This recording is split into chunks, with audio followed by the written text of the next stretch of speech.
We getting up there, man. We getting up there, man. No Cooldown, episode number 44. We're back again this week. Rest in peace, Takeoff. You know what I'm saying? Shout out to everybody that's come through and listening. You know what I'm saying? We're back again for another episode. I have the suds. I have mad snail disease. I have several ailments that are fictional. I might have grayscale. It is what it is. We're still here doing the podcast because we love this joint, man. I'm ThatManTripp, and of course, I'm always accompanied by my podcast partner in crime on this show, WenEazy. How's you doing, dog? I am pretty stressed, but that's just life. At this point, I can't do anything about it. The huge inflation, there's I'm about to say recessions and all this stuff, all this randomness, man. It's been a weird weekend change. I ain't gonna lie to you, man. But you know what's not weird? But you know what doesn't change? Rating this podcast 5 stars. That never changes, man. If you haven't yet, make sure you rate us 5 stars on Apple Podcasts and Spotify. Just search up No Cooldown. We'll be right there. Make sure you guys check us out on Google Podcasts, Stitcher, and of course on Anchor as well, and the YouTube versions at Wotaku Channel. WOTAKUCHANNEL. November has begun. We're in basically it's gonna be a little bit more of weird scheduling things, but pretty much midway through the month, we're gonna be back on pure regular scheduled programming and stuff. So look out for that. Look out for a whole bunch of content coming from all of our various channels. But without further ado, man, let's take care of the news this week, man. There's been a few stories, been kind of a light week, but still, you know what I'm saying, some interesting things to talk about throughout. But you know what I'm saying? Let's get to it, man. You ready? I'm born ready. Hey, man, let's get to it then. Let's get to it. 3 stories in the warm up for y'all before we get to the main ones. First, let's you know what I'm saying, 21 gun salute. It is indeed a sad day in the gaming world as one of the biggest aggregators / reporters of gaming news, the entity known as Nebelion. He's officially retired from reporting on Twitter, and the account's getting shut down. He said it was his time. He reported that he wasn't really effectively creating consistent income from his efforts and from his brand, and of course the new change in leadership on Twitter, which we'll get to that eventually, kind of prompted him to say, I'm about to hang it up, bro. I'm hanging up the controller. I'm hanging up the microphone. That's it for Nibel on Twitter, bruh. So, I mean, thoughts on this? So I saw this, and obviously, first things first, I was like, "Damn, rest in peace to a real one." It was kind of like the homie that you never really met, but you always felt like was the homie. He definitely. Close to my homie, bro. He definitely helped a lot of us get through, keep us informed. I mean, I know I used him as a resource 9 times out of 10.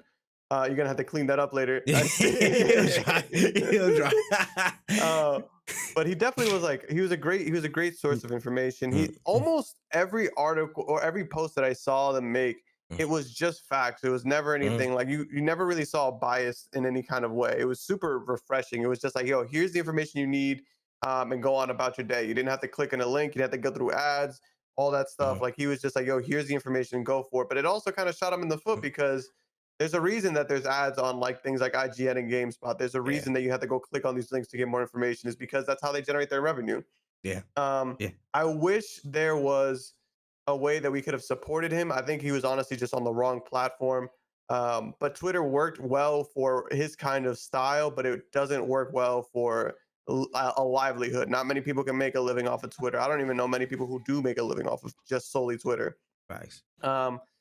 Sometimes it kind of falls on us. Maybe we should have, donated to the Patreon, did XYZ. I didn't even know the homie had a Patreon. I never, I wish I would have known, because I could have definitely swung a couple bucks, especially if you giving out quality information like that. But Thanks. Hey, it is what it is. We appreciate him greatly, and he will live on in our memory. Yeah. In the words of the great football manager Pep Guardiola, we cannot replace it. We can't replace this guy, bro. He did a lot, bro. Every major event, every news drop throughout the week, this man had it covered down to a T. For people that do podcasts like this, I follow him, and a lot of the news story just came from his feed. I was like, oh shoot, that happened. Oh shoot, that happened. If I'm missing a couple days and I'm not on it, I'm not looking at all my lists, I looked at the Nebelion stuff, because he was, again, always on it when it came to reporting the major news, reporting, all these great happenings. He didn't even go too crazy with the leaks and stuff like that. You know what I'm saying? He didn't post leak footage. He didn't do all that craziness that a lot of other sources, reputable or not, they like to go ahead and jump the gun on so people can get exposed to all that sensitive information. He didn't even go too crazy on that end. which is like, again, wow for a platform of his size and for the demands of what news reporting is in the gaming industry today. So he walked a fine line. He walked a very, very thin tightrope for so long. And I just got to salute his efforts, bro. Like, literally, you got to hang his jersey in the rafters. He is probably going to be one of the greatest aggregators of news in the gaming industry we'll ever have. Like, to be real, man's shoes will not get filled. And we appreciate him for his time, bro. He provided a lot, man. He provided a lot. So salute. And I can only hope that we find somebody, you know what I'm saying, or I find a way to aggregate news in a similar fashion, at least for me, because I'm not doing it on Twitter, because he didn't get paid for it. I'm not going to do it, but you know what I'm saying? Yes, sir. But salute to the belly on, man. Hopefully he finds a very successful venture in his future. All right, moving down to this little deal thing that we saw, actually. So Twitch, basically, they came together with Xbox to spread some love with the Xbox Game Pass, apparently, because from November 3rd to the 11th, you can get 3 months of Xbox Game Pass for free on PC if you buy/gift 2 subs on Twitch. So, I mean, thoughts on this little deal? I thought it was interesting that they, kind of teamed up on this one. That's kind of cool because like not only is 2 subs on Twitch only $10 for 3 months of Game Pass, which is essentially like, I think I pay like $16 a month. So like that would be what, $45 value for just 10. And not only that, but you also get to support your favorite streamer. So like you not only get to spread some love, but you also get something in return. I think this is a really cool deal. And honestly, I'm hoping that a lot of people are taking advantage of this because Game Pass is an amazing deal. Listen, I was not going to participate in the math that Wen was doing. I was going to nod my head and say yes. But I agree. It's great. It's great value, though, honestly. Again, Game Pass, I don't know if you need, they're just finding more and more, novel ways to get in and just promote themselves in so many different spaces. And it's cool to see for me, just the marketing effort of it. Just like, yo, to gift 2 subs, get some Game Pass. Hold that, bruh. And it's crazy. We're also going to talk about Game Pass a little bit later. But how far it's come and how profitable it is now, they have the room to really spread their wings creatively and find different ways to, again, bring in new customers and bring in new people who want to experience the service. And it's a damn good service, especially on PC, especially how they're working to improve the PC version of it. I think it's good stuff, man. This was a smart deal. This was a smart little partnership that they came together on. That was solid. Yeah. Word. And on to the last story of the warm up here. This was just the coolest thing I've possibly ever seen. There was this French streamer by the name of Super Zulu X, and he just basically created this 3D Yu-Gi-Oh playing field. And then he put his card down and stuff. He tested the whole thing, and then the monsters actually popped up. So I mean, I think he said he was working on it for like months or years or something like that, and it just worked. Where you put the card down, and the augmented reality shows all the monsters. He put down a blue-eyed white dragon and stuff, and it showed up. Like, it was fire. Like, this is what kids have been dreaming of for years, bruh. How'd you feel about seeing that? No, that was super sick because I remember having the dual disc and trying to play with the dual disc with the homies, but then you like have to walk over. Like, what does your card say? Hold on a second. Yep. Oh, okay, that's what it says. All right, cool. Then you walk over. Like, it was stupid, but it was super sick. So I'm happy to see that this happened. I'm surprised that this didn't happen. There were some sick. I think there's a PS2 Yu-Gi-Oh game called Duelist of the Rose that is a very niche Yu-Gi-Oh game. It doesn't even play like regular Yu-Gi-Oh. It plays like a game of chess. It's stupid, but it was really, really dope because like certain monsters would have 3D models and like you would see them fight. And I'm like, damn, this was sick. Like, I always wanted that in my Yu-Gi-Oh games. And even now that we have a Yu-Gi-Oh game like Master Duel, I'm kind of sad that we don't see like 3D models of the monsters fighting each other, because that was the coolest part about the anime. But I thought that this was sick. I hope that like this becomes a normal thing, especially if you're watching like a Yu-Gi-Oh championship, like at like a locals or something. Like, I just couldn't see why they wouldn't just set up a camera and an AR thing and have it set up that way. They need to enlist whatever he was doing. They need to commission him money to come set that up at tournaments, bro. He need to, whatever he was doing, if it's not patented, he needs to go patent it, and then they need to send him out to all these major tournaments so he can broadcast this and put that on every major platform in the Yu-Gi-Oh space, because that's fire. 1000%, man. Man, we could have had this if certain billionaires using their money right, but never mind. We'll talk about that later as well, man. We teasing all types of shit today, bro. All types of shit. Anyways, let's get to the main stories of this week, starting with multiverses. We haven't talked about multiverses in a little bit, man.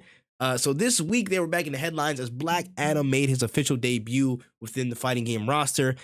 So when you had some time to see Black Adam in action on the platformer, you know what I'm saying? What's going on? What's going on? What's Black Adam offering? I just want to see what's going on. Black Adam is like, imagine if Superman was a brawler. Like that's the best way I can Oh, describe it because like he can that's filthy. fly, he has the mobility, he's kind of heavy. I don't think he's as heavy as Superman, but it's really fun to play as him because it's straight like when he does a combo, it feels like a straight up beatdown. The only thing is that like I've noticed and other people have said it, the kill potential isn't always there. Like the setup game is kind of nasty because you can like redirect lightning at people. You can use like lightning Ooh. dashes. So like he has like a dash where he'll dash to the left or the right. And I think it counts as a dodge, but he leaves behind like a spark. And like Yeah. after 1 second, it'll hone in on you. So like you'll dash past somebody and the spark will hit them. So you can set some nasty stuff up. He's also got the Pikachu Thunder. If he does like his Thunder ability down, like you know how like when it comes down, yeah, like the straight, yeah, it's nuts. straight It's bolt. he's That's a pretty crazy. fun character. I'm excited. I really like it. I think they also teased that we're gonna get a beta version of Ranked soon, so I'm definitely gonna be grinding that game out more because that's what I've been waiting for. I'm tired of Iron Giants cheesing me out and then leaving at because they won on Scooby Doo, and I'm like, yo, run it back. Where's my set? I can't wait. But the game looks really. The game is in a pretty good spot right now. I'm actually really excited to see what comes next for them. Yeah, no, 100%, 100%. I haven't touched multiverse in a little bit, but I can speak on where they are in terms of just how they've been received in terms of the public, and they've carved out their area. They carved out the smooth little area where they can still have viral moments like they dropped the Black Adam meme and stuff like that in the game, and everybody was loving it. You know what I'm saying? Like him, like man, close to the camera, fucking zooming and shit. And people love that, you know what I'm saying? Again, they're dropping, you're keeping consistent with their tweaks and bug fixes and changes and stuff. They have found their area. They found their area. And now they can just use that basis to create moments. And again, with the roster characters that drop, the new characters that drop within the roster in the coming months and stuff like that, they can find a really good set of moments. And again, they found themselves a good spot. And credit where credit is due, man. They've handled from beta to now. They've handled everything almost to a perfect T. There's very little I can complain about from how the people have received the game to how they've adapted to how they've again supported the game. So hats off because they've been doing great so far. No, yeah, I honestly am happy with the way the game has been progressing, and I can't wait to see what's to come. Once they get ranked, man, I can only see the game going up from there. Facts. They're within a shout, bro, for Developer of the Year, Player First Games, bro. I got you in mind, Developer of the Year. Y'all might be in that conversation No, for sure. So we're gonna talk about it, man. But moving on to the next story. So this week seemed to be a really big reflection period for Square Enix as they provided a statement this week on their strategy for growth. While they basically just said that the Japanese market is no longer enough to achieve the profit that they need. So they're shifting their approach to be more global and fuel more of their presence elsewhere. So kind of a hard pill to swallow for Square Enix, man. They've been on that for a long time, man. But how do you feel about them kind of making this change and realizing this, I guess, this new thing?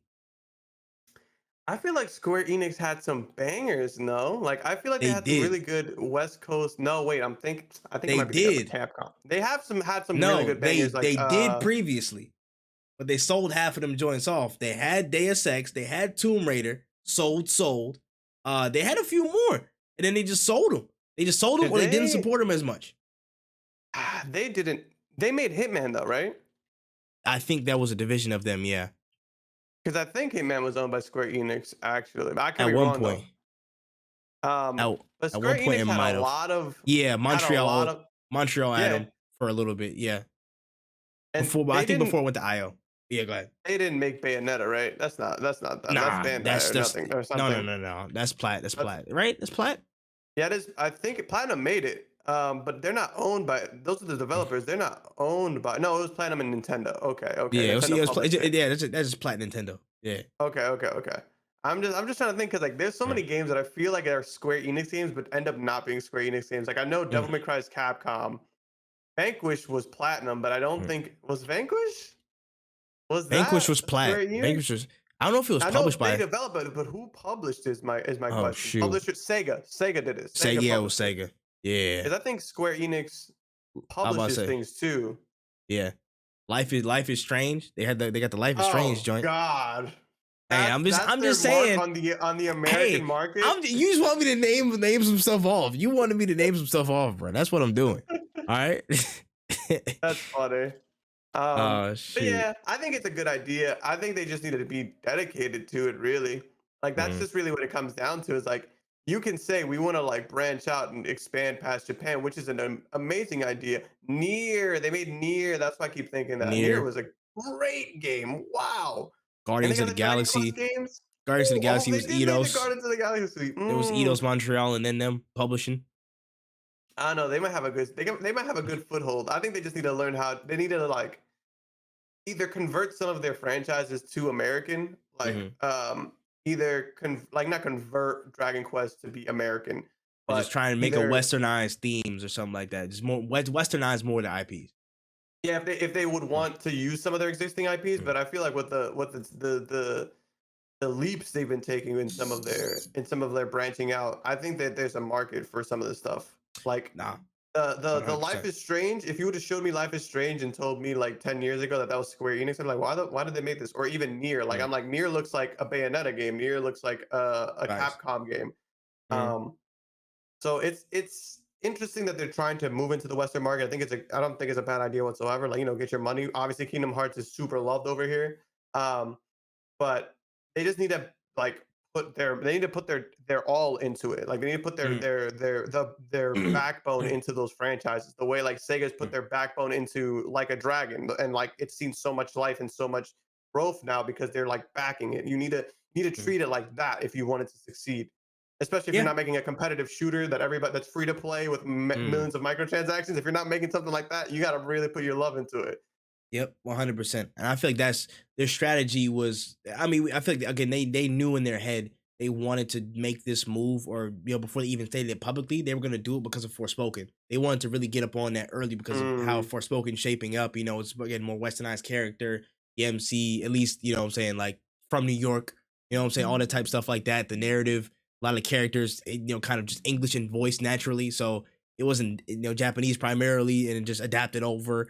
I think this is kind of the only move for them at this point because they're getting Square Enix is getting so big and they're focusing on such bigger projects that you have to move west in that sense. You know what I'm saying? The Japanese market is going to stay forever competitive. It's only getting worse and worse by the week. You know what I'm saying? So many studios making so many games for that market specifically, and the rest of the world kind of just like we just eat the pickings off of whatever y'all cater to them. You know what I'm saying? But the money trail is everywhere else because I mean there's so much more places out there by natural design and freaking geography. So Square Enix is smart to make that, man. But you see with Final Fantasy 16, it's gonna be a little bit more, you know what I'm saying? I mean it's like medieval kind of with like a mythical basis. So you see that's kind of more westernized a little bit. You see again Forspoken's a little bit more westernized. This is the path that they have to take. Was what's that one game? Was Scalebound them? Was Scalebound them was another developer? Hey, if Scalebound was them, I just want to be like, y'all could have brought it back. No, it was Platinum. It was Platinum. I keep confusing yeah. them with Platinum. Yeah, never mind, it was Platinum. Me But too. That's what I was thinking. Like, it's yeah, Bayonetta them? Like, it's not. they be crossing over. They be crossing. But yeah, Yeah. in any case, I think this is a correct move from Square Enix in terms of them wanting to grow. But now the question is, like Wen said, how much effort are you going to put into these games? Are you really going to put your foot into it, or kind of half-ass it? And we're going to get, what I'm saying, some crazy stuff like Babylon's Fall that closes in like a year. You know what I'm saying? It's all about the effort you put in. So that remains to be seen. And I feel like also I want to point out that they did sell themselves short by selling, Tomb Raider and Deus Ex.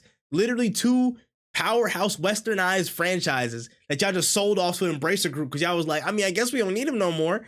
But now you guys want to make more westernized games, and you literally had two easy footholds. Because if somebody makes a new Deus Ex game, they're right back into the fold. Everybody's gonna be wanting it because it's Deus Ex. And Tomb Raider is the same. They take a couple years off making another Tomb Raider game. Western audiences already are familiar. They're already hip. So they're gonna drop something good. You know what I'm saying? They're gonna be already tuned in. So they're kind of like, they kind of just reset themselves to ground zero in the sense. You know what I'm saying? To point to square one. Just because. And they're gonna have to have a higher hill to climb because of that. So, good luck, but you kind of sold yourself short by selling them franchises, but it is what it is. Yeah. Yeah. It's nuts, but I guess, hey, what do we know? What do we Yeah. know, Hey, listen, I don't know nothing, bro. I'm just some random podcast with a do-rag on, man. I don't know. It's wild. It's wild. Anyways, Xbox Papa Phil Spencer. He was in a hot seat a little bit this week on an interview where he spoke on some hot topics, including addressing the fact that Xbox hasn't shipped a big first-party game in too long, but he stated his excitement to recoup with the 2023 lineup of Xbox first-party exclusives. The Xbox on PC app receiving a big overhaul in the next few weeks. Xbox consoles that are running at $100 to $200 deficits per unit, and Xbox Game Pass being the only profitable segment. And then the intention, of course, to keep Call of Duty on PlayStation as, quote, as long as there is a PlayStation 2 ship to, similar to Minecraft. So, I mean, we can go through some of these points here. Let's kind of start with the first one, just the first-party drought. Let's talk about that for a little bit, bro. I kind of always thought that like that was just like Xbox's whole brand. No, I like not to be an asshole, but it's just like I'm not gonna hold you. When Gears 4 came out, I was like, this shit could have been third party. Like I don't know. They don't have the same, I guess, desire for single player experiences like Sony. It feels like, at least, because like Halo dropped, and the first thing that Halo dropped wasn't even the single player, it was the multiplayer. Gears, I feel like a lot of the updates or the love that gets put into that game is multiplayer. It's not like single player expansion. Forza is almost online, is completely online, if I'm not mistaken. I always felt like their desire was always for like multiplayer Xbox games, like, and that's completely fine. I don't think there's anything wrong with it. And making something exclusive, but also making it like, I'm gonna make this game exclusive to Xbox, but I also want a lot of people to play it, doesn't make sense in my mind. But they also have the PC market, so they have that ecosystem. Not having any first person, like, I'm just like, okay, no single player experiences on Xbox. What a like the last Xbox exclusive. Yeah, exactly. Like the last Xbox exclusive that I was really, really happy, and that was a single player experience, was like State of Decay. And they announced a third game. We haven't seen it yet. So hopefully we get something soon, because like I'm never on the lookout for it, but I'm always open and welcome to it. Yeah, no, I hear it, man. Yeah, I mean, at least what this interview shows me is that he's very well aware of what's going on. And as an Xbox head, I hope you are, but he is very, very well aware of, like, what people are saying. He keep his ear to the streets and stuff. But hopefully the 2023 lineup can really recoup this conversation. I want to see the year's difference after everything's come out in 2023 and he's able to release what he's able to release, you know what I'm saying, as a brand and stuff. And I want to see what the conversation shifts to now after they have their first kind of big slew. Because, I mean, they stumbled out the blocks with this generation because they didn't have anything first party to show off the bat. And that's been a hallmark of Xbox. You know what I'm saying? Like, they haven't had the exclusives to really substantiate how their first party can stand with PlayStations. And that's something they got to fix this generation, as soon as possible. To be real, they got to fix it. So this next year is going to be telling. This next year is going to be telling for how they operate, for how their first party stacks up, and can they even be within the same ballpark as PlayStation? Because we're not going to debate which first party is better. We know the answer, but can they start to make a case for building their category, building their discography up to where it's comparable this generation? That remains to be seen, but we'll figure it out next year, won't we? Xbox on PC app, I won't provide too much commentary except this is well overdue. Hurry the hell up with that, please. I'm about to say that app is very clunky to me. I need a refresh on that. What? It's better than what it was, but it's still bad. Like, I remember back when I started, it's still not good. First got it. No, it's still not bad. Good. When I first got it, it wouldn't even let me install on different hard drives. They're like, no, it needs to be on the same hard drive that, like, your main hard drive. And I was like, no, I don't want a 90 gigabyte game on my small SD drive that is supposed to only be my operating system. Like, chill out. Bugging. This app is much needed. I'm glad Phil Spencer did say this though. He was like, it's a big overhaul coming in the next few weeks. Thank goodness. The Xbox consoles running at $200 deficit. And Xbox Game Pass being the only profitable segment of Xbox. That was really interesting to me. Expected, but also super interesting. But if you want to talk about, go ahead. Nah, I just like, I'm not surprised. I mean, like, Game Pass is gas. Like, it's amazing, but like, you don't really see the same kind of love for the systems, unfortunately. Still am not a fan of the Series S. Not the Series X is the expensive one, right? Yeah. Yeah, The still S is not the a fan of the smaller one. Series S. Yeah, I'm not a Yeah. fan of that. I wish they didn't do that for many reasons, but we don't have time Mm. for that. Yeah. Again, I fully expected, we always known that Xbox doesn't make profit off of their consoles. They always, kind of sell them at a loss, which is whatever their price to pay for getting some skin in the game in the console market. So it is what it is. But Xbox being the only profitable segment is like, damn, that's such a success. That's very much a success story. You know what I'm saying? Imagine seeing the Xbox segment at Microsoft. You're like, yo, everything's been red for so long, but green. Oh, you know what I'm saying? This popped up out of the past couple years, just been killing it. And it's the hottest thing in gaming in terms of a service. It's been the hottest thing over the past 4 years. Let's be real. It's been consistently getting better and better, and it's the hottest service we've possibly seen, in the gaming industry. And it's only getting better because Xbox is putting more effort into it. You know what I'm saying? It's the only thing that's profitable, so of course they're gonna do it. Of course, it's gonna drop more. Of course, it's gonna drop. You know what I'm saying? Partnerships on Twitch where you get 2 subs, you get some Game Pass, and invite your friends and get some family plans and stuff like that. It's only gonna get further supported. And from that, we're gonna get so much more value out of it. So long may that continue, because if they're going green, I'm going green. I'm getting games on my PC. You know what I'm saying? I feel great. And the last one right there, the intention to keep Call of Duty on PlayStation. Now, again, he said we have no intention whatsoever. To reiterate from what all the regulatory people and PlayStation were kind of prophesizing about, he has no intention to get rid of PlayStation, get rid of PlayStation access to Call of Duty. He wants to keep it on there. After a weekend like Call of Duty had at launch, the biggest weekend ever for a Call of Duty, which is insane. You know what I'm saying? At least nowadays. How do you feel about this? I love as long as there's a PlayStation to shift to. I always think that's so funny. That's a funny ass quote. I ain't gonna lie. That's why how he said that too. That's mad. That's veiled right there. He's like, man, listen, if they don't got something to shit, it's crazy. I think it's funny as hell, because it's like, imagine if somebody invited you to a party and they're like, yeah, man, like if your car can get you to my house, yeah, sure, I can let you in. Like, damn. So what you saying about my car? What the fuck is he talking about? Like, that's crazy. Why you have to bring that up? But I think that sure, it's so annoying, bro, because it's really hard for me to care about Call of Duty. Like, it's just it's my nature. But I'm like, I guess it's this deep. Cool. I guess we're all playing Call of Duty. But every time I get into a Call of Duty stream, nobody's happy. Everybody's complaining about something. I'm just like, all also right, true. cool. That's the minority. I'm not gonna lie, bro. Like, again, just to kind of put it in perspective, bro. Like, again, 800 million. It sold 800 million first weekend. Yeah. You know what I'm saying? When Call of Duty's been on a down spiral. Now call it whatever you want. Call whatever you want, the nostalgia trip, the blah blah blah. People came and bought. They put $70 on the table. They said, "Take my money, I'm playing it." And people actually have been enjoying it more often than not.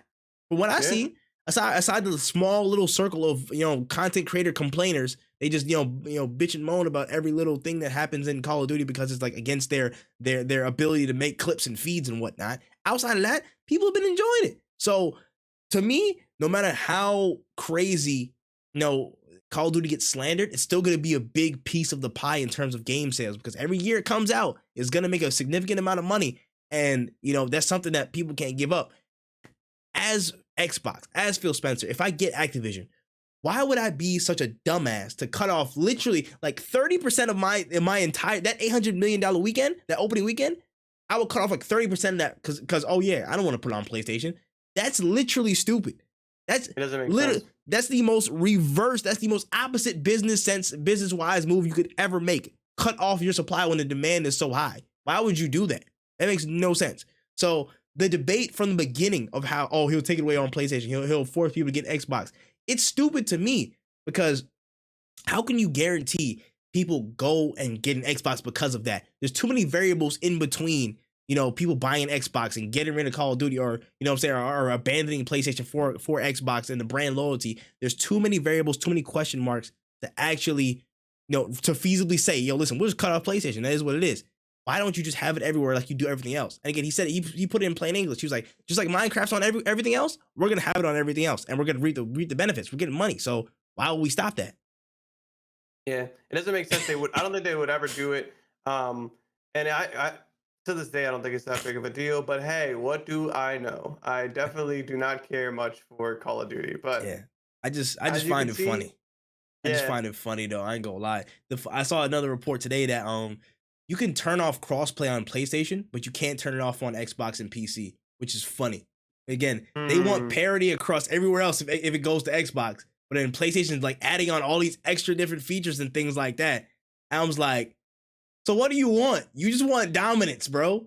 Yeah. Like, again, I wouldn't be Grow mad if they up. took it away, but like, come on, y'all gotta stop. PlayStation fans, y'all gotta stop bitching. I'm sorry. No, You're facts. fine. Your toys aren't getting taken away from you, bruh. They're just going to a new owner. You know what I'm saying? It is what it is.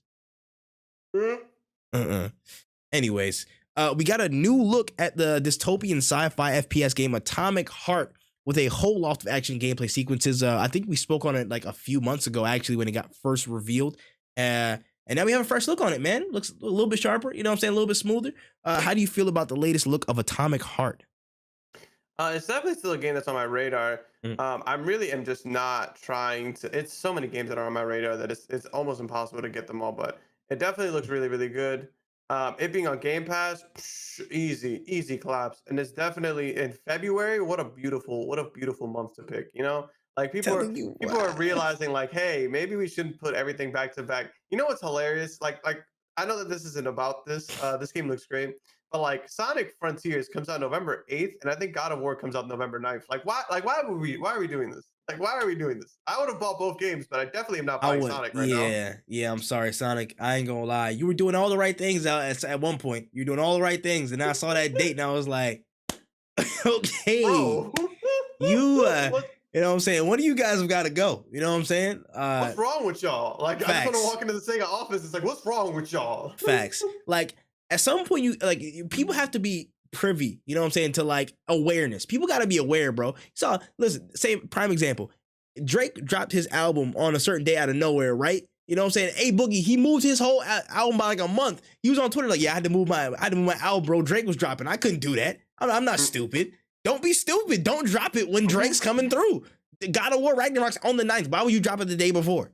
Nobody's looking for you. Like not I'm sorry. except for like the 8 people in Sonic shoes right now. Nobody's looking for that.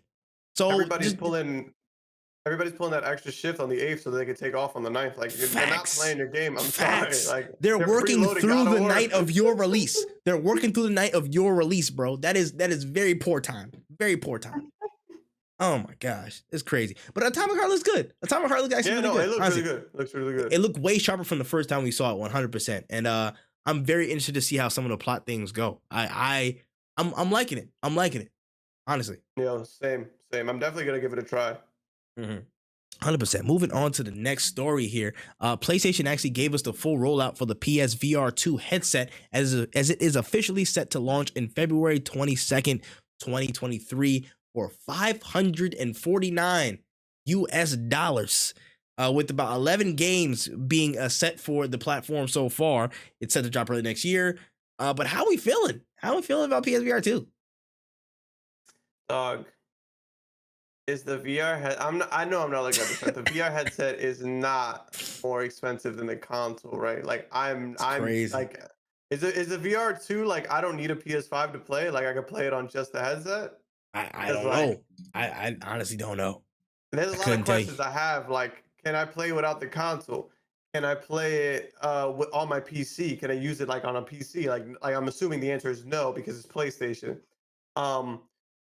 That extra 50 is cooking me right now because that's a PS5 and more. So hey man, every PlayStation needs to have some kind of like extra peripheral that nobody really gets, even if it's gas. And this might be that 5.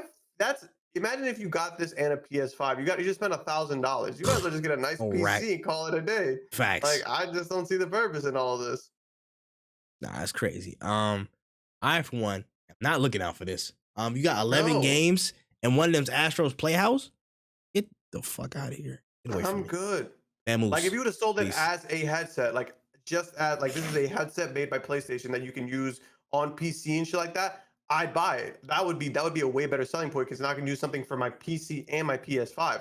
But I'm not buying this if this is just on my PS5. Like I already do not. You blew me on that one, PlayStation.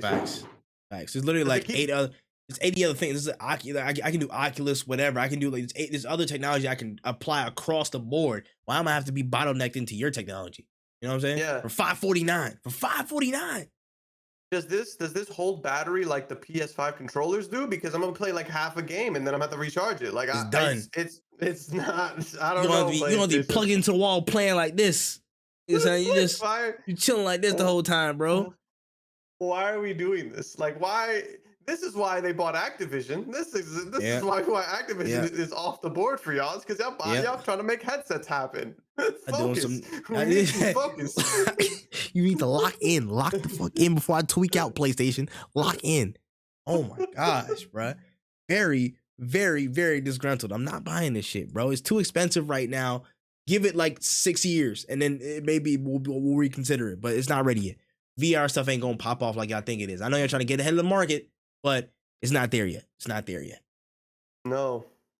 All right, let's keep our thumb on the Sony vein real quick because we got some sales updates this week as the PS Plus service has lost nearly 2 million subscribers since the June relaunch, as Sony points to some reasoning being more third-party game sales and more people going outdoors. So, wearing less and going out more has contributed a strong factor into PS Plus sales drops.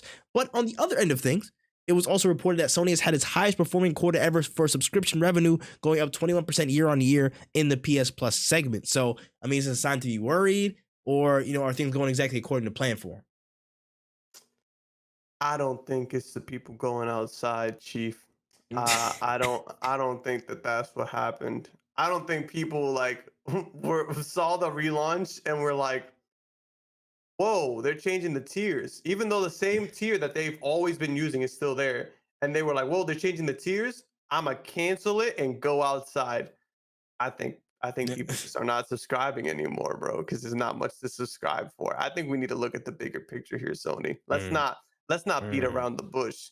Like, they're not hacking on the other team, bro. You're peaking where you shouldn't be peaking. Like, let's call a spade a spade. Fix your shit. I am like maybe one of the 7 people who still uses premium 1000%, because I keep forgetting to cancel it every month, and then every time I get it, I'm like, I might as well use it so that I don't cancel it. Like, it happens every month. And I would just like to say, I went on there yesterday because I was like, let me download a cool game to play. Couldn't find any. So let's lock in again. PlayStation, let's lock in at the big picture here. Let's stop blaming other shit, and let's stop thinking about cool shit that might work out.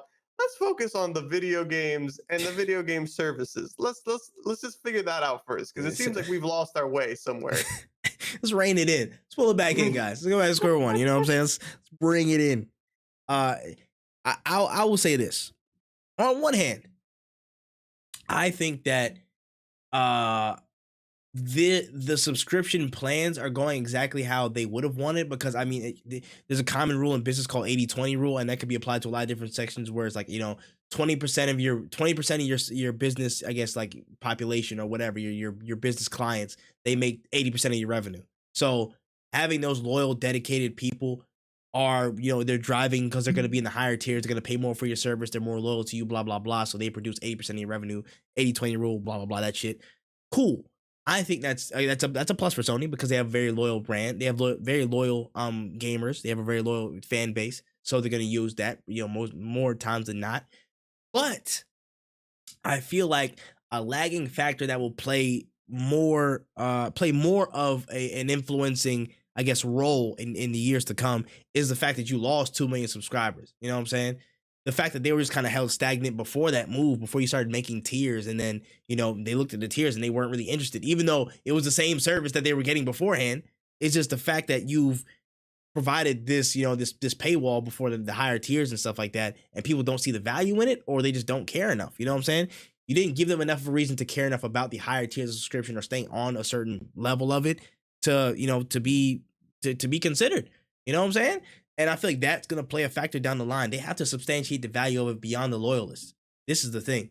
If you want to actually go toe-to-toe with Game Pass, you have to prove the worth of your service beyond what the loyalists of your brand see. You know what I'm saying?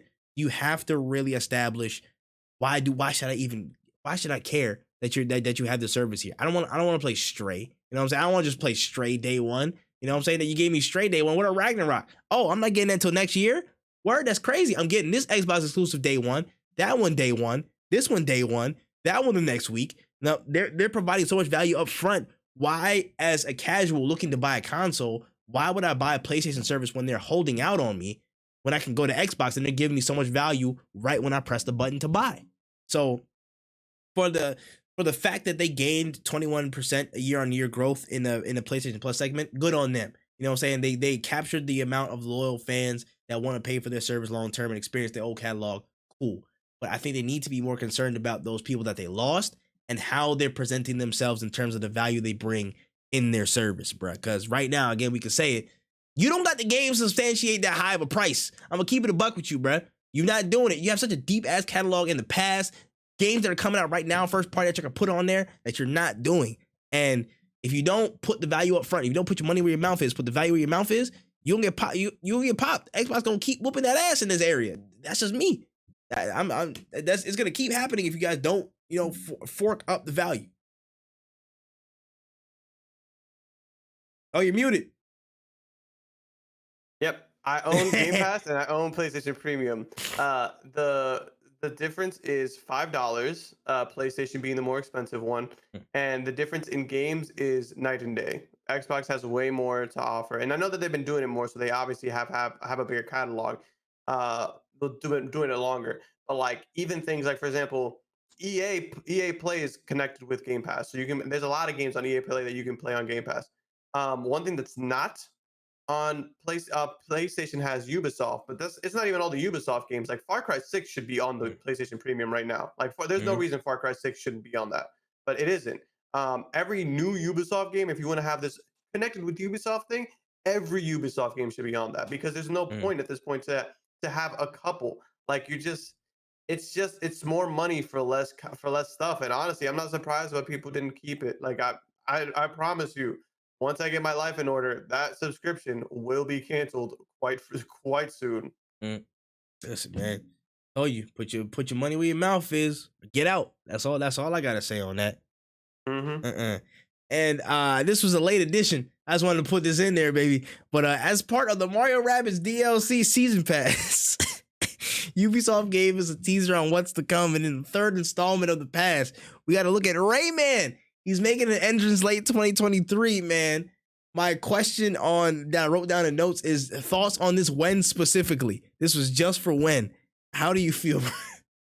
I think that I hate Ubisoft so much, just because, like, out of all the franchises that they did well, I think the two Rayman games that we got, just the two, were some of the best games they have put out in a long time. I was playing Far Cry 6 this morning, actually, and I was like, this game is super mid. Like, this is 1000% mid. I'm playing it. It is not bad. Doesn't run as well as I would want it to.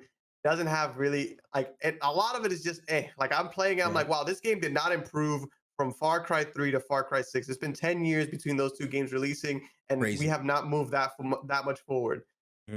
I played Rayman Legends yesterday, and I'm like, this game is still good today. My girlfriend is playing it with me. We're literally having a blast, and I'm like, wow. They could have just released this with new levels, and I would have ate it up. We all would have loved it. But instead, we get the Rabbids games, which are not bad. But when you put Rayman in my face, like, you show me that you didn't forget, but you're playing with me now, because this isn't a platformer. This is a strategic shooter.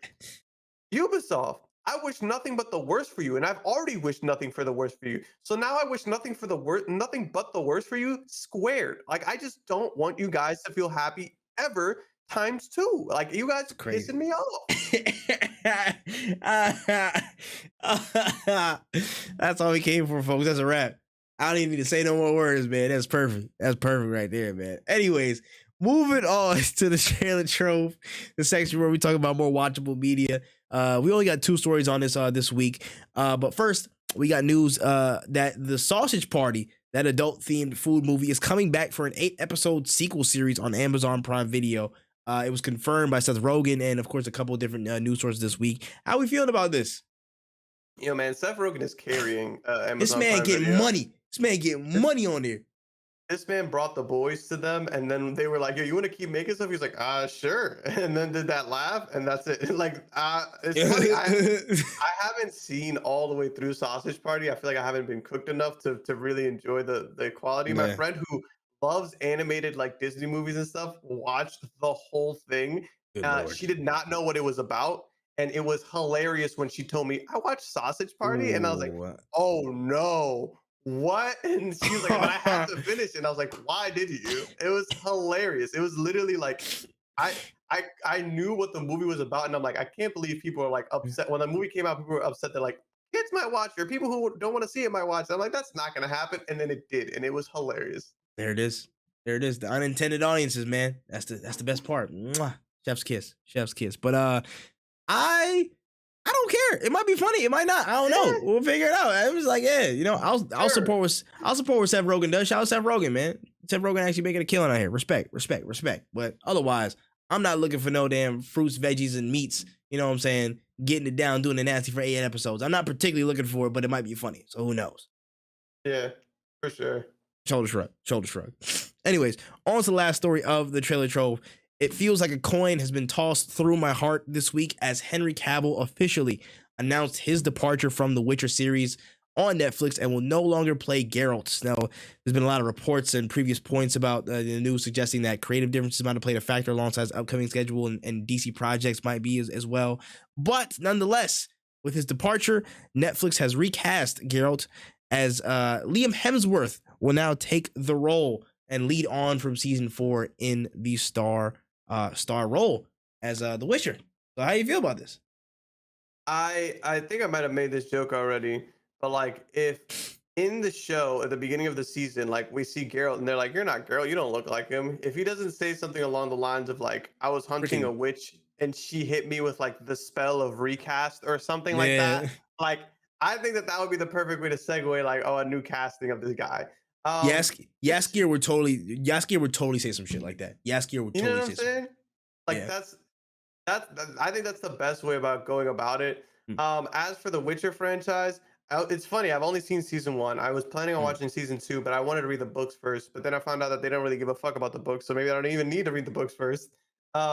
So I was gonna watch season 2, but now that Henry's not gonna be there, I'm like, man, why do I even want to watch this show? Like, what's the point? Like, the homie's gone. The main purpose of the show is gone. So I was just like, whatever, I guess. Like, I don't even think it's the Superman thing. I think it's more along the lines of the showrunners just not wanting to make a Witcher show, just wanting to make their own show.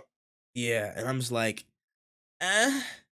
you guys did cool, but the main reason I watched The Witcher is for Henry Cavill, honestly, because I was like, oh shit, he's The Witcher. He knows he played Witcher games. He's a big fan of the series, and he did a really good job of portraying, Geralt. Honestly, nuanced fucking character, and he tried to put as much of himself and the book Geralt into the screen as possible. And I feel like that's what a lot of people, maybe wanted, but maybe the showrunners weren't honestly there.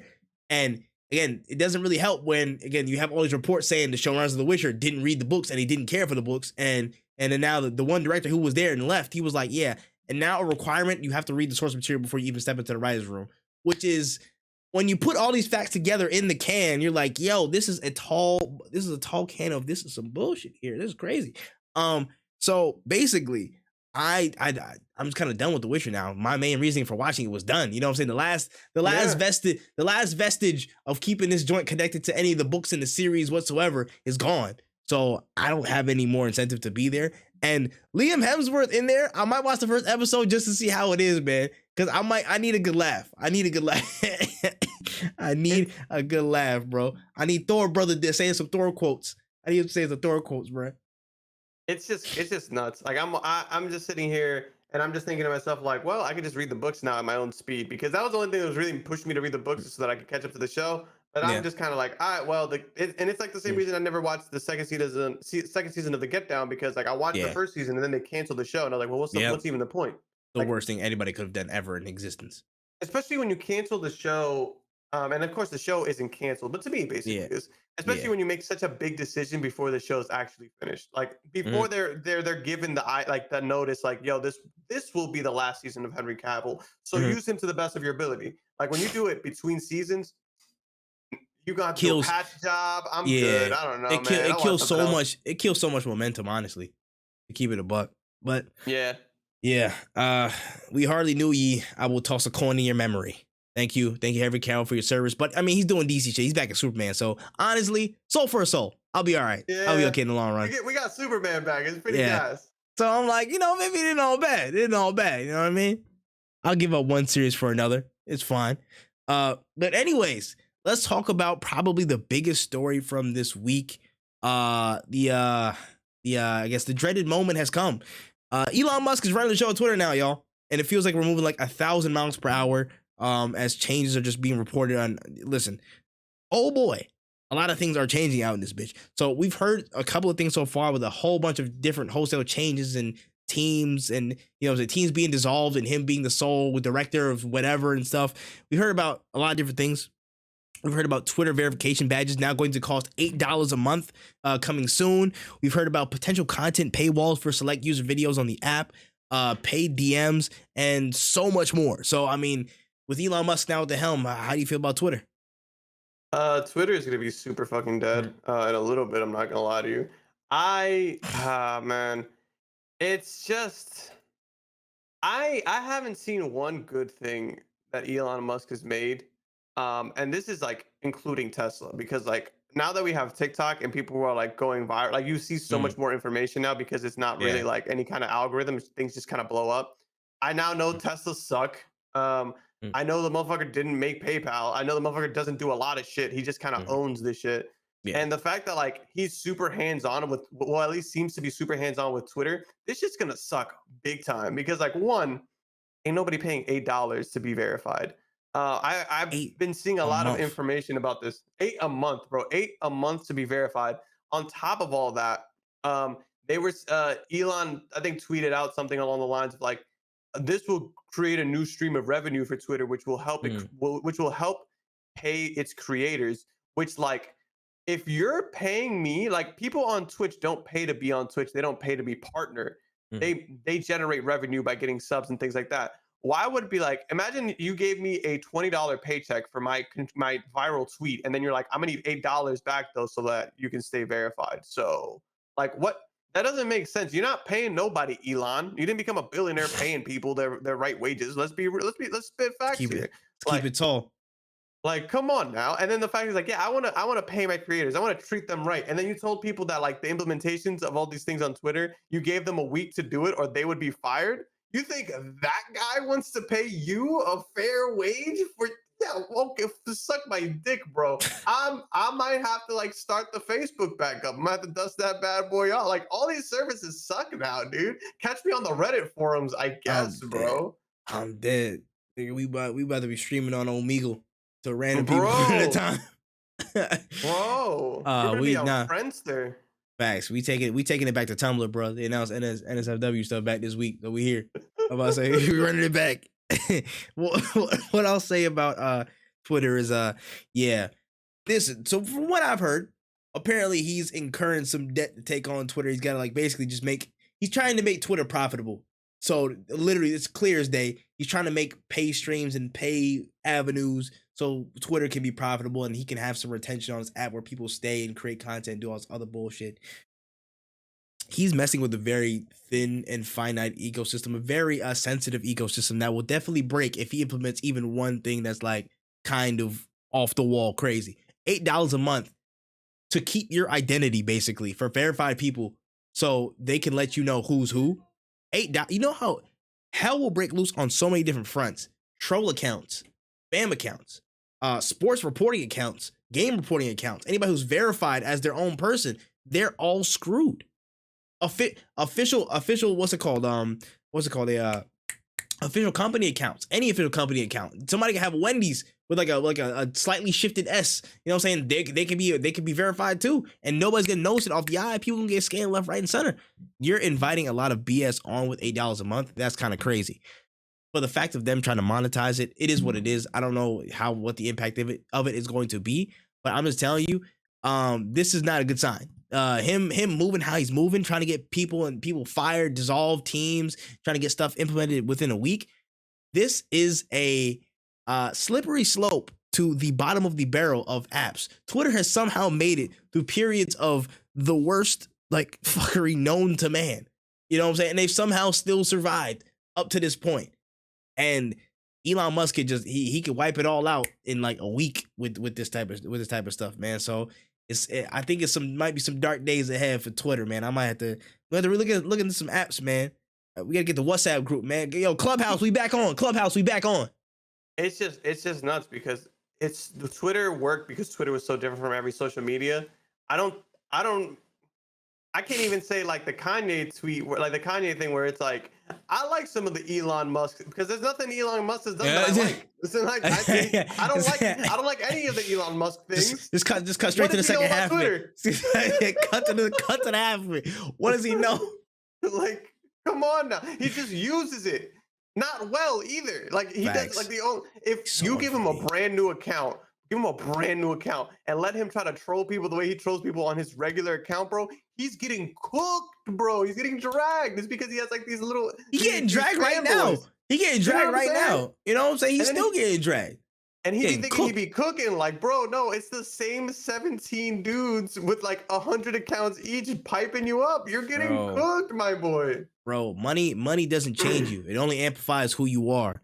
And we can see clearly he's a goofy ass nigga. I'm sorry. I'm gonna keep it a buck. He a goofy. He's goofy, man. He's a goofy.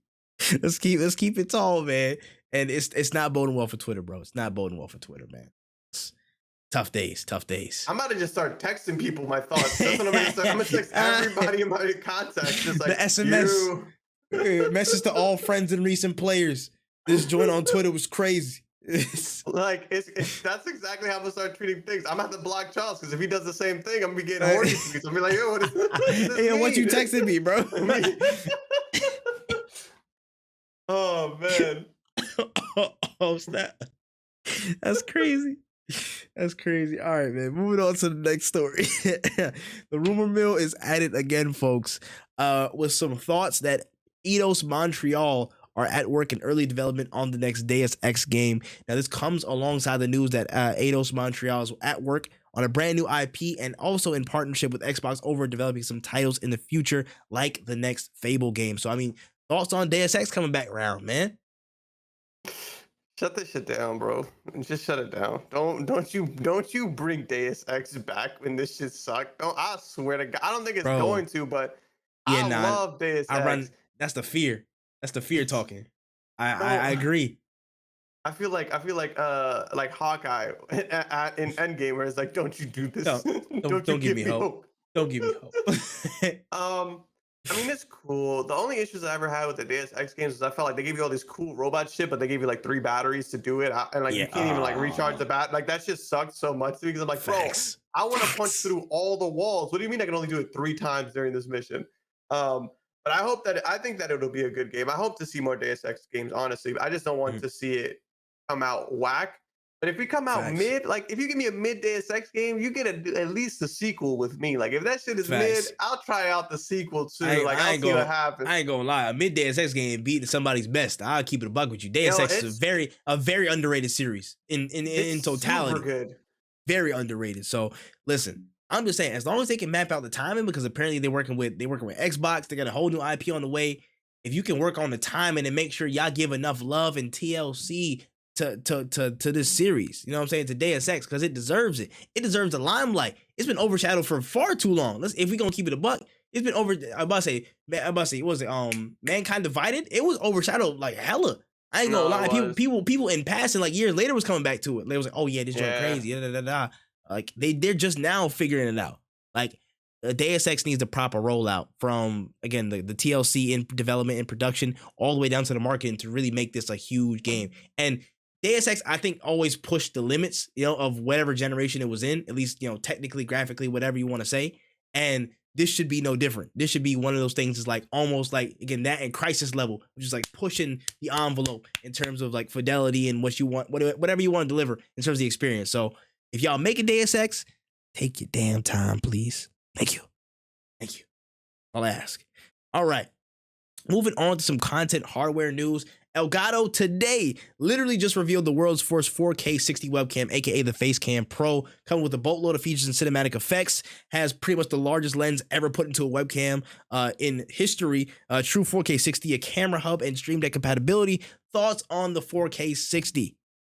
It's pretty sick. It's pretty sick. If you're somebody who, I was gonna say like me, this is not like me. If you're somebody who doesn't really care much for cameras like DSLRs and things like that, but you want that nice quality camera like mine, like I think that this is the best cop for you. It's super, excuse me. It is very advanced. You can also like the amount of things that you can do with just the regular face cam, like zooming and all these kind of settings that you can control from your computer is amazing. On top of that, it's gonna be 4K 60, and you can do all those things, but on a better camera. Like it's insane. Elgato, obviously, not any bias here, just making some of the best products out in the game. Definitely. Shout out to Elgato. No real bias or anything, but it just goes to show that they have what the people want, because there are a lot of people right now who I remember having the conversation of like wanting to upgrade their webcams but not having the webcams to upgrade to, because they're like, should I just get the C whatever, like should I just get a regular webcam, but I don't really want to look into cameras because they're expensive. You need dummy batteries, you need to do XYZ. Like I have a battery every time I'm live, I have a battery charging up, just in case my battery in my camera dies, and that's something that I always have to keep aware of, because like that's just the life that I chose, because I love my DSLR and I love taking to places. If you're not somebody who is super camera heavy or camera like somebody who wants to have that big expense, tech savvy with the you camera. don't need that. Yeah, like my camera cost me like close to $2,000. That's why I use my camera. But like if you're somebody who doesn't want to spend that much bread on a camera, get yourself this webcam. It'll probably be the last webcam you ever need. It is a great investment. Facts. And again, for me, who is on the precipice of upgrading their setup, I literally have to do some work and like break this whole thing down and reset it up again. I have a webcam in my possession. I have a couple webcams in my possession, but I don't think I'm gonna go into DSLRs like just yet. I think I'm still a little bit away. But for me, this is the perfect middle ground, because eventually I know in my head I want a multi-camera setup. And again, all the functionality that they provide and like Stream Deck capabilities, the multicam functions, all that stuff. Acquiring something like this is easy for me, because that could be my main camera, and then I'll have another face cam, and I have another like secondary face cam off there, a third camera somewhere else. You know what I'm saying? That fits into my setup perfectly, and then just having the quality, you know what I'm saying, off rip in something so simple. And again, that plus the compatibility with Stream Deck and stuff, so you can do all these different pans, cameras, all this stuff like that. You can basically tweak it to whatever setting you want. That actually really enticed me, because I want to be able to have access and simplicity to all my stuff. I want to be able to like control my stuff from as little number of places as possible. You know what I'm saying? I want to only have like maybe 2 or 3 outputs where I control everything max. That's like my ideal setup. I want to have minimal overhead where I'm actually like, turning this knob and stuff like that. I look like a World War II dispatcher, freaking replugging stuff and putting it back in. I don't want all that. I want simplicity. So having that connected Stream Deck stuff is a game changer for me. So it looks really good. You know what I'm saying? This was definitely not sponsored by Elgato, but you know what I'm saying? You can check that link, you know what I'm saying? Elgato.com/all4growth. Where is it? Come on, light. Focus. There it is. There it is. All right, anyways. No, it's solid though. Honestly. Unbiased opinion. It's solid though. No, 1,000%. All right. This was an interesting story next up here. Apparently, one of the directors of animation for God of War Ragnarok, Bruno Velasquez, he stated that Ragnarok didn't push the depth of PS5 capability as Sony Santa Monica aimed to try and achieve the best possible experience for PS4.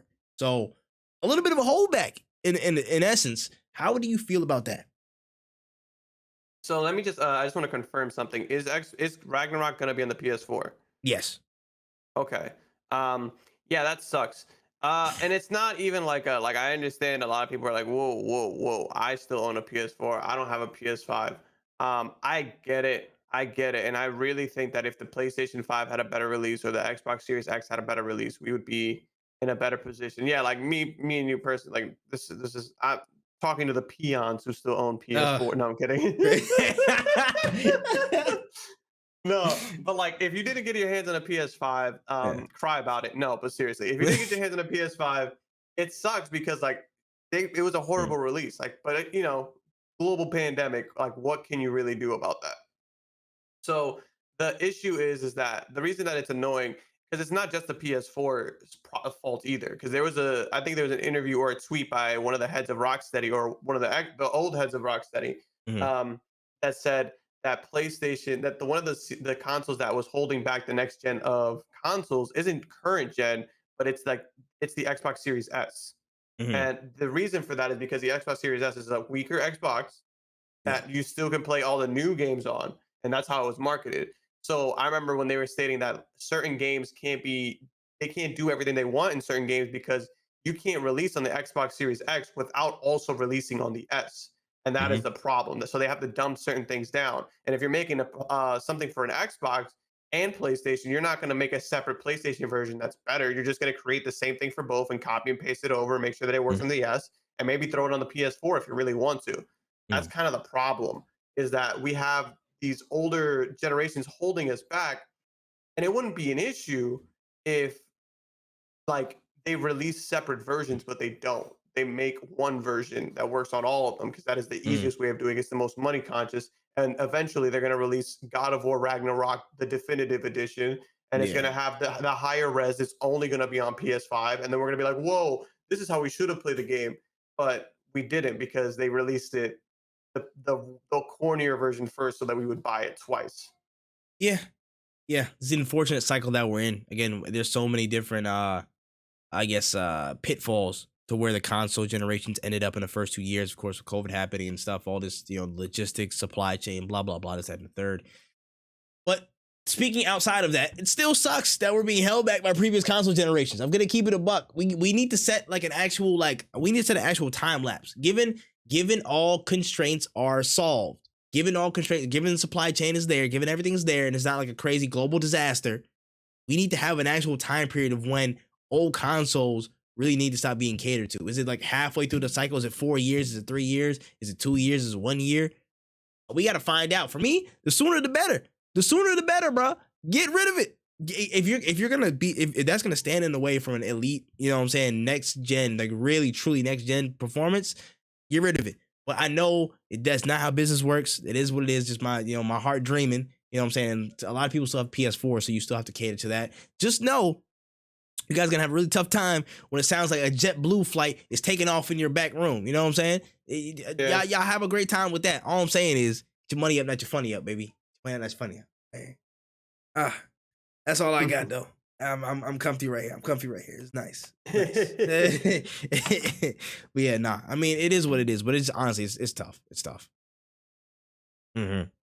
All right, moving on to the penultimate story of this podcast. Ubisoft dropped the official announcement of Project Invictus, aka the Assassin's Creed standalone multiplayer experience within AC Infinity. And to bolster the ranks, a new team of developers were assembled, including a group of For Honor veterans to get the project rolling. What are your thoughts on this? I would have preferred that they got that group of For Honor veterans to make another For Honor. I think I would have been way Uh, sicker. Like I just don't care enough about this project, man. I just mm, don't care. It could probably be super sick. I don't even know if I'll even try it because it's just mm, very much not up my alley whatsoever. I know that people really enjoyed the multiplayer experience for the Assassin's Creed games. I wanted some co-op Assassin's Creed experience, but then I bought Unity and that's what I got. So I I hope for the best for this. I'm not excited. If they would have said we got people together to make a Rayman game, this would be a completely different conversations. But they like to laugh in my face, or even get people together to fix Roller Champions. But here we are. That's the thing that sucks is that like I'm looking at this multiplayer experience that they're mm, like, oh, we're gonna bring this into the limelight. I still remember playing Roller Champions and not getting into any games after they made it mm. cross-plat, and that doesn't even make sense. How do you make it so that everybody on all the platforms can play together? And I have played with less people because of it. So, It's kind and of I don't even tough. know if that's been fixed yet. So we'll see how much love and care they give to this game, or if it's just going to be another quick cash grab like Hyperscape. I personally hope not. Honestly, for my personal stance, I hope they don't. Like Assassin's Creed multiplayer is one of the underrated gems of previous generations of gaming, especially the 360 era. Brotherhood, stuff like that. Multiplayer was amazing. You know my stance on that. So I hope that this is a real thing, and I hope that we can really just hunker down and make this a good experience. Honestly, I don't. You can get a buy on all these other Assassin's Creed experiences that you got going on. I don't care as much. This multiplayer though, I think needs to hit, to be real. They can really get people to numbers back on your side for Assassin's Creed, and people hear about it. Again, I feel like the later generations and younger gamers don't know an Assassin's Creed multiplayer like that because they haven't seen it. You know what I'm saying? They got rid of it since what? Origins when they got rid of it? I can't even remember, but that was years ago. You know what I'm saying? So this generation of gamers don't have that basis. So introducing them to that and reintroducing some of the older gamers to that could be a perfect storm where you get some more traction on the Assassin's Creed brand from it. So, you know, it could be a good opportunity. And then for the For Honor veterans coming in, I think that's a really good deal. I think that's a really smart move. They're, again, experienced in multiplayer. For Honor's been getting better and better since it released. But again, it's been one of those things where it has a niche audience, but it wasn't really in the limelight. But from what my brother used to play like all the time, I used to end up playing with him sometimes. Like it got better and better almost every update. Like it was a solid game, and it still is a solid game. So that's a good move. Again, a For Honor 2 would also be nice, but that's beside the point. I just think that wow, oh my gosh, wow. I'm live recording a podcast, but that was nice. All right, it's my parents' anniversary, so she came in with a dress. That looks nice. I'm about to say when say she looks nice. She looks nice. Oh yeah, she looks nice. Okay. Oh my goodness. And look, oh my gosh. Wow. Oh my gosh. There she is. Oh, okay. Nice. Yeah. The perfume too. Man, I'm saying move. Oh my. This anyway. I lost my damn point. See, that's where I get it. It's the braggadocious shit. I get it from her. I get the braggadocious shit from her. She loves to show off. I get that bullshit from her. Anyways, I think Invictus again, it's a good idea if executed correctly. If executed correctly, this could be a really, really good idea. But it's Ubisoft, so we have to temper our expectations because it's Ubisoft. So with that being said, we just gotta hold off, man. Keep your hands, you know what I'm saying? Keep your hands in your pockets and just watch how they work on it. So we'll see what happens in Infinity. All right, word. Anyways. On to the last story. So we reported on this rumor a little bit ago. We definitely called it. But it's officially been announced that Marvel and EA have penned a 3-game deal and will collaborate on 3 different projects, with one being the upcoming Iron Man game. So I mean, thoughts on the partnership and thoughts on what games could be coming. I know we talked about this a little bit in DMs too. You gotta tell me what EA stands for. I don't care. That's like the nicest way I could put it, is like I just don't see it being good. And the reason I say that is because Respawn is already carrying the entire Star Wars franchise on its back. They cannot do the same for, like, this is the problem. What I think that happens with EA is that they get a good studio and then they kind of make them do everything, so they keep expanding it and like just spreading them out and hoping that the people who work there can teach other people to be just like them. And then we get a bunch of like not good shit. I don't know what more Respawn could do to carry EA, because I mean, look at the state of Apex, and I think that the state of Apex is very connected to the way that Respawn has been used to make everything else in that company. Yeah. Got pimped out. So, they got pimped out high key. I ain't gonna lie. Like honestly, and I feel like the same thing happened with DICE. Like I don't think the DICE that made games today are the same DICE that made games in Battlefield 3 or 4. 100% not. It's insane, and I don't even know like what could they make? Maybe a Captain America game. Like I could see that in the works. Even then, like I don't even know if I would want to play a Captain America game, because it's not like Batman or like it's you gonna throw the shield, it's gonna be cool, but then that's it. You're gonna do hand to hand. Maybe Cap pulls out the M16. Who knows? It could be like a World War II Cap, where he still used the guns and shit. I'm just not really excited for an EA single player experience as I once was. Like I mean, it can't be worse than Square Enix's Avengers, but honestly, I don't even think that that's true, because they could be worse. I don't know what to say, bro. Listen, this worries me, but also kind of excites me. Listen. If they handle this correctly, which there's a high chance that they will not, this could go very, very poorly. They have 3 different games. You know what I'm saying? One is definitely that home. I'm about to say, Pop's turn. They interrupting the flow. I'm about to say, oh my goodness. Listen, I'm not giving you that lack. Can you please close my door back? Listen, it's their anniversary today, so I'm giving them credence. All right, I'm giving them a ring. Happy anniversary to my folks, though. Shout out to them. I love them.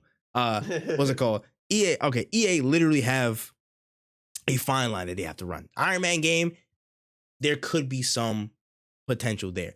I will say this. There's a lot where they can go wrong, but if they pick up certain things, they could have a chance at winning. I said this in the DMs too. If the Iron Man game somehow picked up, like, Anthem's flight systems and stuff like that, they have a good basis, but they just have to work on everything else. You know what I'm saying? If I say maybe the second game, a lot of people rumored it to be a Black Panther game. If that one could get Monolith Studios, again, I'm pretty sure they have work on the Middle Earth franchise, the Middle Earth series, Shadows of Mordor and stuff. If they get them for a Black Panther game, that game might go crazy because it played fantastically well. Those games played fantastically well, and I could 100% see T'Challa being in that type of same game system. You know what I mean? So yeah, it could go well. As for the third game, listen, Rise of the Imperfects, that could be a cool, you know what I'm saying? I could throw some Imperfects back in there. You know what I'm saying? It could be some cool stuff around, but I don't know. I don't care what third game they make, honestly, until we actually see it. I couldn't have a guess today. I'm not gonna put my tinfoil hat on this time. But I will say this. They have to have some type of lifeline. But I can see signs of EA giving it to the right people at the right time. It's just if they actually can make that happen and pull the trigger. And I don't know if they can do that fully. I don't know. But I'm going to have hope. I believe in them. I believe that they can actually pull something around because Disney and Mickey Mouse will possibly kill them if they don't. So, hey, man, they're under the microscope now. They got Marvel on them. They got Marvel and Disney on them. You know what I'm saying? They did decent with Star Wars. I mean, but that was Respawn. But still, something could happen, bro. They're placing all this emphasis on single player experiences. They might have to do something right, like by force. By force, they have to do something right.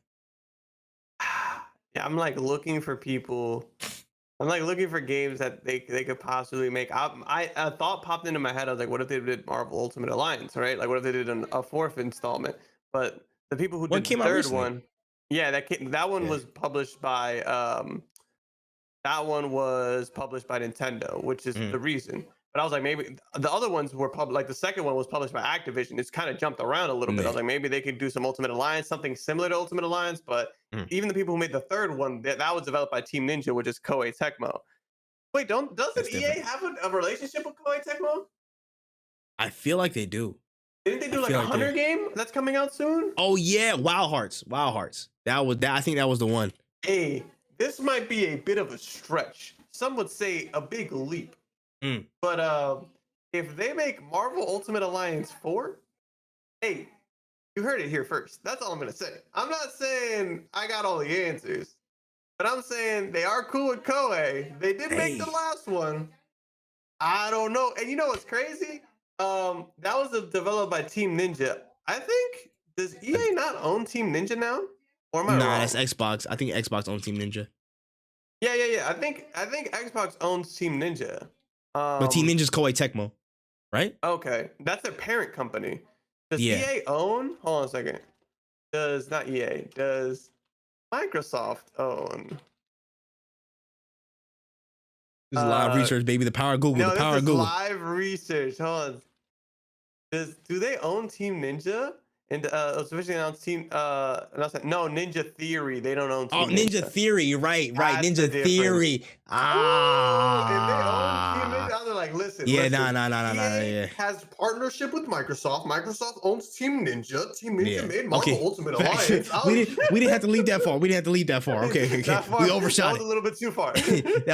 We overshot it a little bit, but it's all good. I'm about to say, but still, Koei Tecmo owns Team Ninja, and Team Ninja does work with EA. So I mean, and they got free reign for Marvel. They got. I don't know. It's I can see it. I don't know, man. I don't know. Listen, I'm just saying I don't want to fully count out EA. EA's done some wrong in the past, but given the right direction, they can make gold. So I'm not gonna count them out fully. I'll count them out some, but not all the way. All right.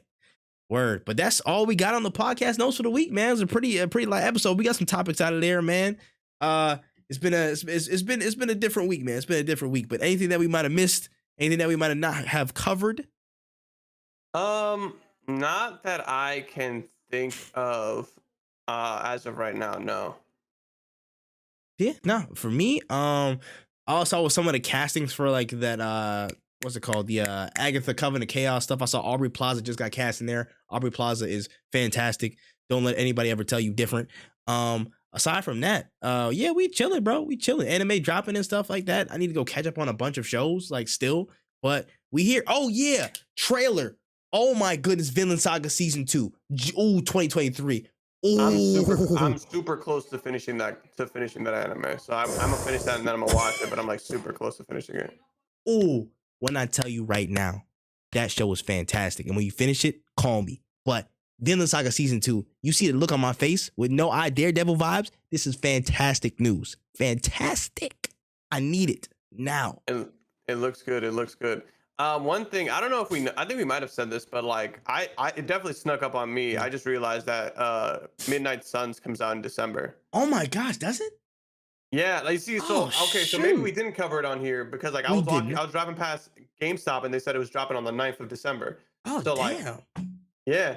Wow. That took me out of the way, but I'm gonna have to look up some gameplay because I don't think I remember. I mean, I might have seen some gameplay, but I probably can't remember. I know. Like, the last thing I remember, they dropped a season pass thing. Yeah, actually, it drops on the 2nd of December. Never mind, I lied. 2nd? Oh damn, that's even tougher. I ain't gonna lie. Yeah, that's close to Callisto Protocol, if I'm not mistaken. But I don't know. Same day, I might get this. The same exact day. I might get this. Damn. Ooh, this is tough. That's crazy because this is a game made by 2K. Man, Marvel's just throwing it to people. Great, Enix got a Marvel game. You say like, 2K got them. You get an IP. You get an IP. You get an IP. You get it. Like somebody take it. It's crazy, bro. That is crazy, man. Yeah, that's all I got, man. But yeah, shout outs to everybody that came through, listen to the podcast. Make sure you guys rate this joint 5 stars on Apple Podcasts and Spotify. Just search up No Cooldown. You'll see us there. Check us out on YouTube as well. Wotaku channels, WOTAKU channel. Any closing notes before we get up out of here, Wen? Drink your water and stay safe. Factuals. Make sure y'all stay safe. Make sure y'all tell y'all people y'all love them out here, man. You know what I'm saying? Make sure, again, I double down on staying safe. This is a wild ass time we live in, but you know, you got people that love you, man. So make sure y'all keep it chill. Sure y'all mind y'all business, drink y'all water, do y'all thing. And stay tuned for all this content coming this month, man. We got a lot of listen, I can speak for the whole gamut of people, you know what I'm saying? From No Cooldown, from Growth, from my personal channels. Like, I know I'm due to be back, you know, cooking with some stuff this month. Next month's gonna be crazy as well. Got some special things planned for, you know, the award season, but you'll hear more about that down the line. A lot of stuff cooking, man. A lot of stuff coming, but make sure you guys keep tapped in with No Cooldown because we're gonna keep doing this damn thing to be the best podcast in the land. You heard it here first, man. But without further ado, that's been it was episode 44. Damn, I'm losing my damn mind. I'm losing my voice, but it is what it is. No Cooldown. We are out of there.